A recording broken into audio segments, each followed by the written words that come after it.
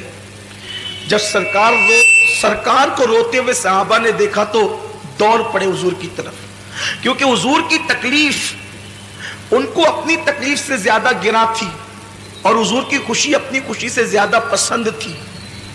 میری قوم کے جوانوں, تمہارے پاس واٹس ایپ کے لیے ٹائم ہے نا, بوڑھے ماں باپ کے لیے ٹائم نہیں ہے نا آپ کے پاس. کھیلتے رہو واٹس ایپ, دیکھتے رہو فلمیں, رات کے 3-3 بجے تک فیس بک پہ ٹائم پاس کرتے رہو, دوستوں کے ساتھ گھومتے رہو. جس دن تمہاری ماں کا چہرہ کفن میں چھپ جائے گا اس دن تمہیں احساس ہوگا کہ تم نے کتنی بڑی نعمت کھوئی ہے. دنیا کی ہر نعمت کھو کر کے تمہیں واپس مل سکتی ہے, لیکن ماں باپ اس نعمت کو کہتے ہیں جو ایک بار کھو جائے پھر واپس وہ نعمت نہیں ملتی. اس نامراد کے دل سے جا کر کے پوچھو جس کے ماں باپ نہیں ہیں اور انہوں نے ماں باپ کو کبھی خوش کرنے کی کوشش نہیں کی. آج وہ بستروں میں چھپ چھپ کر روتے ہیں, آج وہ تنہائیوں میں پچھتاتے ہیں, آج وہ اپنے آپ کو معاف کرنے کے لیے تیار نہیں ہے. جو غلطی ان سے ہوئی وہ غلطی خدا کے لیے آپ نہ کریں. آپ اپنے ماں باپ سے معافی مانگیں, انہیں راضی کریں, انہیں ٹائم دیں, انہیں وقت دیں, ان کی خوشیوں کے لیے ہر کڑوا گھونٹ پی لیں, لیکن ان کو کبھی ناراض نہ کریں. اللہ کے رسول مسجد کے کونے میں بیٹھ کر کے رو رہے, صحابہ دوڑ پڑے, ہمارے ماں باپ آپ پہ قربان, یا رسول اللہ آپ کیوں رو رہے, آپ کے رونے کی وجہ کیا ہے؟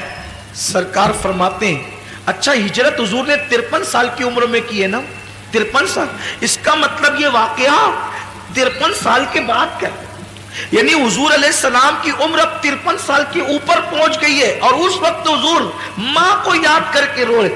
صحابہ نے پوچھا حضور کیوں رو رہے ہیں آپ؟ سرکار فرماتے ہیں آج مجھے میری امی حضرت آمینہ کی یاد آ گئی. حضور فرماتے آج مجھے میری امی حضرت آمینہ کی یاد آ گئی. جیسی حضرت آمینہ کا نام یاد, وہ آمینہ کسی کا بیٹا ولی, کسی کا بیٹا غوث, کسی کا بیٹا قطب, آمینہ کا بیٹا محبوب خدا. یا صرف ایک جملہ کہہ کے آگے بڑھنا چاہتا ہوں. لوگ کہتے ہیں یہ سنی علماء غیر سنیوں سے لڑتے جھگڑتے کیوں رہتے ہیں. صرف اتنا کہنا چاہتا ہوں میرے بھائیوں, جس نبی نے ہماری ماں کے قدموں کے نیچے جنت رکھی ہے نا, ان لوگوں نے جو غیر سنی ہے میرے نبی کی ماں پہ کفر کا فتویٰ دیا اور کہا کہ نبی کی ماں کافرہ تھی, نبی کے باپ کافر تھے. اب آپ سے میں پوچھنا چاہتا ہوں صرف اتنی بات کہ جو نبی کے ماں باپ کو کافر کہیں, ہم ان کو امام کیسے بنائیں, ان سے رشتہ داریاں کیسے کریں, ان کے پیچھے نمازیں کیسے پڑھیں, ان کے پیچھے کھڑے کیسے ہوں. ہم داڑیاں نہیں دیکھیں گے نا, ہم ٹوپیاں نہیں دیکھیں گے, ہم قلم سے لکھے ہوئے الفاظ بھی تو دیکھیں گے, کتابوں میں لکھے ہوئے ثبوت بھی تو دیکھیں گے. میرے آقا صلی اللہ علیہ وسلم کے دیوانوں, نماز پڑھنے سے پہلے دیکھ لیا کرو نبی کے ماں باپ کو کافر کہنے والا امام ہے یا نبی کے ماں باپ پہ قربان ہونے والا امام ہے. اس لیے کہ شفاعت آپ کو بھی لینی ہے, شفاعت مجھے بھی لینی ہے. قیامت کے دن اگر تم نبی سے شفاعت کی بھیک مانگنے کے لیے گئے اور حضور نے کہہ دیا جو میری ماں کو کافر کہتا تھا تو اس کے پیچھے نماز پڑھتا تھا, تو آپ کے پاس جواب کیا ہوگا؟ یہ میں کچھ نہیں کہنا چاہتا, آپ کے ایمان کو چھوڑنا چاہتا ہوں. حضور مسجد کے کونے میں بیٹھ کر روتے ہیں اور سرکار سے پوچھا کہ حضور کیوں رو رہے ہیں؟ آقا فرماتے ہیں میری امی حضرت آمینہ کی یاد آ گئی. صحابہ سب مل کے رونے لگے, حضور کے ساتھ رونے میں شامل ہو گئے. حضور کی امی یاد آئی ہے, آج نبی کو اپنی والدہ یاد آئی, ماں یاد آئی ہے نبی کو. پھر روتے روتے حضور علیہ السلام کو کچھ افاقہ ہوتا ہے تو سرکار اپنے صحابہ سے کہتے ہیں اے میرے صحابہ, اس وقت میری ماں حضرت آمینہ حیات ہوتی تو کیا ہوتا, کیسا ہوتا, کیا حال ہوتا؟ صحابہ کہتے حضور کیا ہوتا؟ آقا فرماتے میں تمہیں عشاء کی نماز پڑھا رہا ہوتا, میں تمہیں عشاء کی نماز پڑھا رہا ہوتا اور میری امی مجھے آواز دیتی محمد ادھر آؤ، میرے بیٹے محمد ادھر آؤ، میری ماں مجھے آواز دیتی، سرکار فرماتے میں کیا کرتا؟ صحابہ نے کہا کیا کرتے؟ حضور فرماتے میں نماز کو چھوڑ دیتا اور لبیک کہتے ہوئے اپنی ماں کی بارگاہ میں پہنچ۔ یہ ماں ہے، یہ ماں کا مرتبہ ہے۔ لیکن آج میرا جوان کیرم چھوڑ کر کے ماں کے پاس آنے کے لیے تیار، موبائل کا گیم چھوڑ کے اپنی ماں کے پاس، باپ کے پاس آنے کے لیے تیار نہیں ہے۔ حضور فرماتے جو ماں باپ کی نافرمانی کرے گا وہ جنت کی خوشبو سے بھی محروم کر دیا جائے گا۔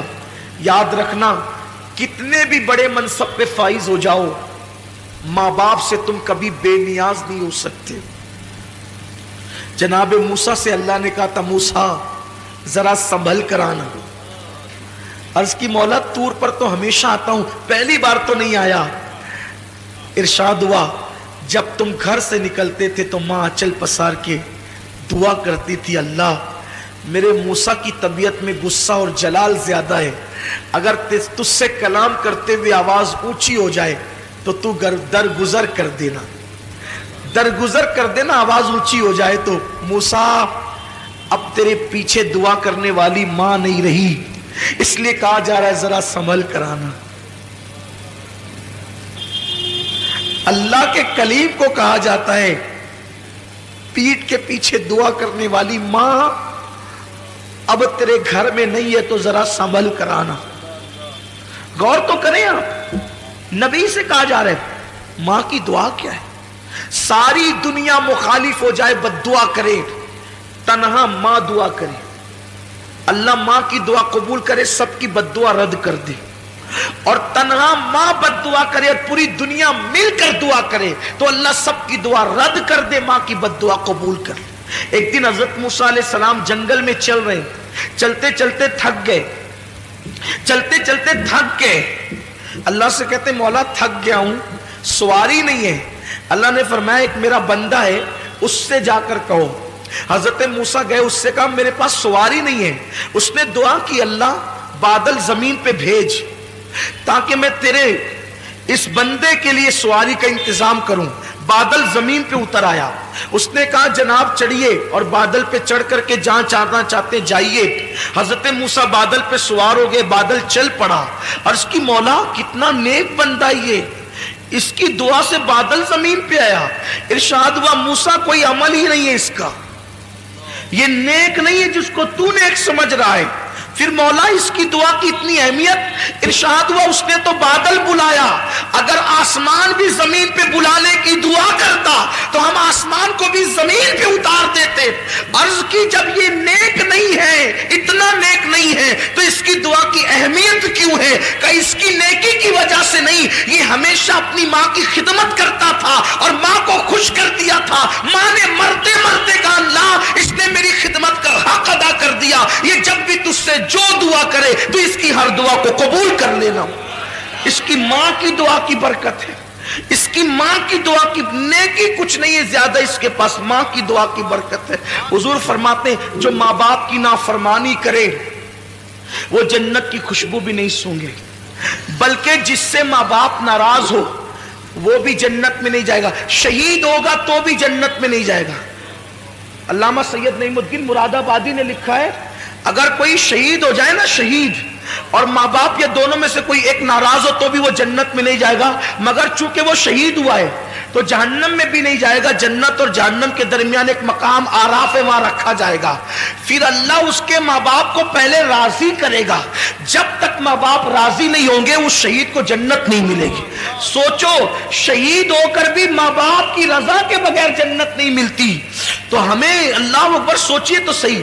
اور اپنی گفتگو کو اینڈ پر پہنچانے کے لیے ایک بات آپ سے کہوں، یار جو ماں باپ کا گستاخ ہو، توجہ آپ کی، دھیان ہے آپ کا، جب ماں باپ کا کوئی گستاخ ہو، کلمہ پڑھ کے، نماز پڑھ کے، حج کر کے، زکوٰۃ دے کے، شہید ہو کر بھی ماں باپ کی گستاخی کی وجہ سے جنت میں نہیں جا رہا ہے، تو جو رسول پاک کا گستاخ ہو وہ کلمہ پڑھ کے جنت میں کیسے جا سکتا ہے؟ ماں باپ سے بڑا مرتبہ نبی کا ہے نا. لوگ کہتے ہیں کیسی بات کرتے ہیں مولانا آپ, کلمہ پڑھنے والے جنت میں جائیں گے. ارے کلمہ پڑھ کے ماں باپ کی گستاخی کیے تو جنت نہیں ملے گی, تو کلمہ پڑھ کے نبی کی گستاخی کیے تو جنت کیسے مل سکے؟ دو باتیں ہو گئی. شراب کے عادی کو جنت کی خوشبو نہیں, ماں باپ کے نافرمان کو جنت کی خوشبو نہیں, اور کوئی کسی پہ احسان کرے. تیسرا, کوئی کسی پہ احسان کرے اور احسان کر کے احسان جتائے, احسان کر کے احسان جتائے, اللہ اس کو بھی جنت کی خوشبو نہیں عطا کرے گا. مطلب کیا؟ کسی غریب کی مدد کی,